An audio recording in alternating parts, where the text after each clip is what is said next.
The poor farmer who created Wal-Mart. Being born in a depraved household doesn't necessarily mean one will spend his life struggling. This is why a boy from Kingfisher, Oklahoma, who learned the value of hard work early in life, would go on to establish one of the most successful variety stores in the world. In today's video, we will reveal everything you need to know about the farmer boy who created Wal-Mart. So watch this video to the end to find out, and do not forget to like this video. Samuel Moore Walton was born in Kingfisher, Oklahoma, to Thomas and Nancy. Sam's father was a farmer, but farming did not provide enough money to sustain the family. So the family moved from town to town in search of greener pastures, before settling in Shelbina, Missouri, where Sam attended his 8th grade. Things were difficult for his parents, so he did menial jobs to help his parents. Meanwhile, his parents had a really bad relationship, fighting almost every day. Sam escaped his parents' bickering by engaging in sports and other extracurricular activities. At some point, Sam became the youngest Eagle Scout in the state's history, earning him the Distinguished Eagle Scout Award later in life. Subsequently, the family moved to Columbia, Missouri. The Great Depression made matters worse for the family, and he had to assist his family by working even more. He helped with his mother's thriving milk business by milking cows and making deliveries within the neighborhood. Sam was so hardworking, and by the end of his high school year, he was voted the most versatile boy. So getting to college was not any different for Sam. He combined working different jobs with schooling. One of the jobs he did was waiting tables in exchange for meals. Again, upon his graduation in 1940, he was voted permanent president of the class. With a bachelor's degree in economics, Sam joined J.C. Penney 3 days after graduation, working as a management trainee in Des Moines, Iowa. You will not believe what you will see next. Sam's new job earned him $75,000 monthly.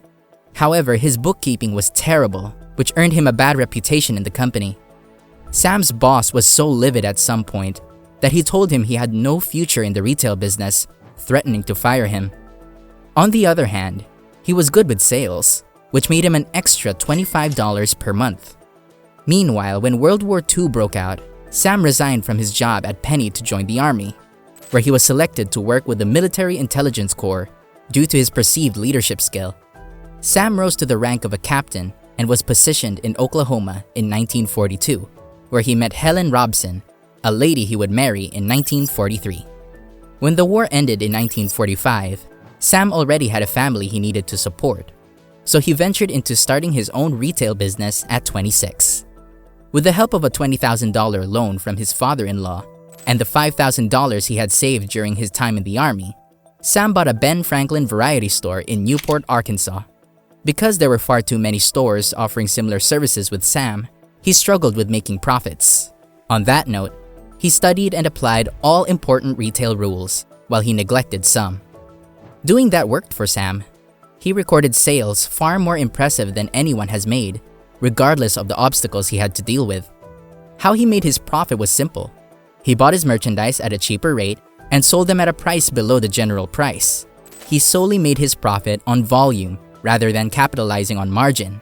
Although Sam did nothing spectacular, his business policy of satisfying his customers' needs led more people to buy from him, forming the foundation of his success in the retail business.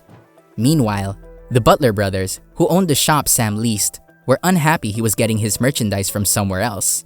However, they couldn't do anything about it, since Sam's sales had increased by 45% and even increased more in the subsequent years. By his 3rd year in the business, Sam was able to pay off the $20,000 loan he got from his father-in-law. By this time, Sam's store had become the leading variety store in Arkansas and the neighboring states. Eventually, the growing sales volumes attracted the landlord's attention, PK Homes. Admiring Sam's success, he decided to reclaim the store for his son. Unfortunately for Sam, there was no renewal clause in the lease agreement, so he couldn't do much when Holmes decided to reclaim the store. Holmes forced Sam out and bought both the store's inventory and fixtures for $50,000, a price Sam referred to as fair. This is not the whole story. It is even going to get crazier. Keep watching. The lack of a renewal lease option and the exorbitant rent of 5% sales were Sam's early business lessons. So when he got kicked out of the store he had built with his body and soul, he was determined to start again, but the right way this time. Sam, his wife Helen, and his father-in-law negotiated the purchase of a new place in Bentonville, Arkansas. Sam negotiated the purchase of the place on the condition that he get a 99-year lease. After much back and forth, Sam secured the new place. At the time of purchase, the store was making $72,000 in sales, and it increased to $105,000 the first year, and then jumped to $140,000, then $175,000.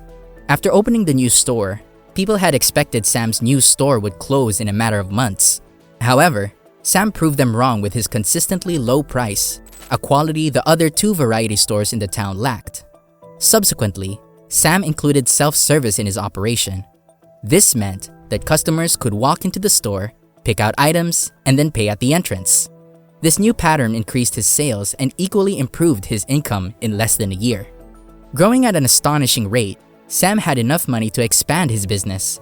By the end of the 1950s, Sam had 15 stores to his name. Even at the fast rate his business was growing, Sam wanted more. So on that note, he invented a new strategy to generate more income. Wait a minute, this is not everything. Later in the video, we will show you how Sam Walton re-strategizes his new business. The new strategy was to build stores that provide commodities at a discounted price in small towns. He would undercut his competitor by slashing the price and then earn more through a higher volume of sales. Although his strategy wasn't new, Sam decided to diversify by making his stores bigger, locating them in not just cities, and offering discounts on every item. To do this, Sam needed lots of money, so he sought financial assistance from the company that franchised the Ben Franklin store, but was rejected. Following the rejection, Sam decided to take a giant but dangerous leap. He mortgaged his house and borrowed lots of money. In 1962, he opened his first Wal-Mart store in Rogers, Arkansas. Customers were elated that they didn't have to go to cities to get items at a discounted price, so they trooped into the store in their numbers, increasing the store's sales in no time.